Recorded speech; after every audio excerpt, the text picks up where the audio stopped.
milk and crab apple, and I got something I won't tell you. You know, I pay a city fellow to do my taxes.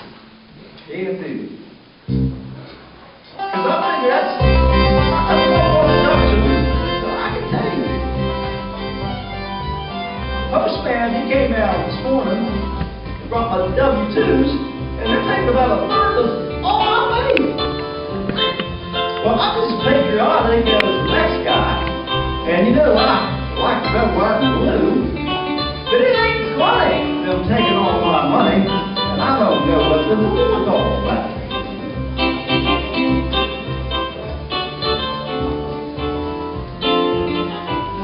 But one thing I have that is all mine is my opinion. I'm going to tell you right where I stand. If 10% is good enough for Jesus, well, that would be good enough for Uncle Sam. If 10% is good enough for Jesus, it ought to be good enough for Uncle Sam. Yes, sir, that's what I think about that. Thank you. Thank you. You know, I like to travel. It's a good thing, too. You know, I'm a sheriff, and I've got to do a lot of traveling. And I like to travel in the automobile. I don't like the airplane so much. You get in a whole heap of trouble in the airplane real quick. I get a prime example of that. Now, my brother O.J., he flew down to Pensacola, Florida, and to see my sister down there. And he got on that airplane. And he wasn't up in the air very long, but he had to go to the restroom. You know, they got restrooms on those planes? Yeah, they do.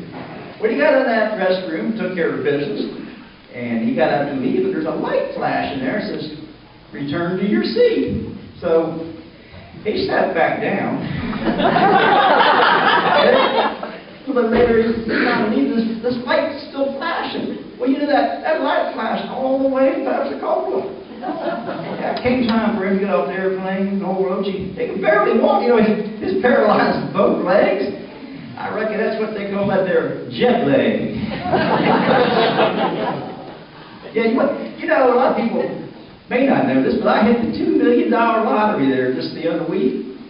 Yeah, I went down there and filled out the forms. They said, just fill out those forms there, and we'll give you a check there for $200,000.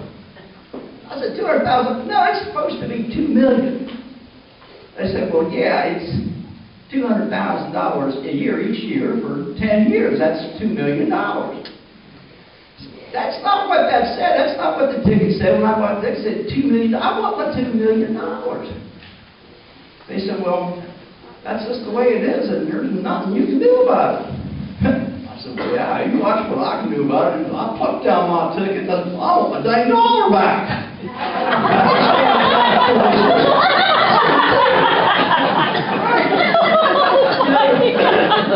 I'm not the only famous crab apple. You know, I had an uncle. We liked to travel with the circus. That's called him P.T. Crab apple. That was his name. He liked to guess people's temperature. Yeah, you know he very seldom missed. He guessed their temperature almost every time. Yeah. Well, anyway, I kind of like spending quality time, you know, with my family. And, you know, there the other night, Mall Crab Apple, I was watching TV. We were sitting there on the settee, and we were watching Lawrence Welk and wrestling. Yeah. We were switching back and forth between the wrestling and Lawrence Welk. I was trying to keep up with both of them. And Mall Crab Apple, she says, you know, I remember when you used to like to sit nice and close to me. So I scooched on down there on the settee and said, yeah, I remember that. So we got close and cozy. And she said, well, I remember you used to like to put your arm around me. I said, yeah, I remember that. So I put my arm around her, you know. I said, yeah, that's all right. She said, and I remember when you used to like to nibble on my ear a little bit. So I got up and I started heading to the bathroom. She says, where are you going? I said, well, I got to go get my teeth. Yeah, that's right. Like I said, I keep track of my family. Now, I got a nephew. He got a job down there in South America and working with wildlife. Christmas, he sent us this live bird. It was beautiful, with the nice yellow feathers and everything. But anyway, that bird was delicious. He called me directly and said, Uncle Milton, did you get that bird I sent you? I said, yeah, I did. I said, he was delicious. He said, what? You didn't eat that bird? I said, yeah, we fixed him up with some dressing and some cranberry sauce, and he was just delicious. He said, well, I can't believe you did that. He said, I paid a fortune for that bird. That bird, he can speak 2 languages. I said, well, he should have said something.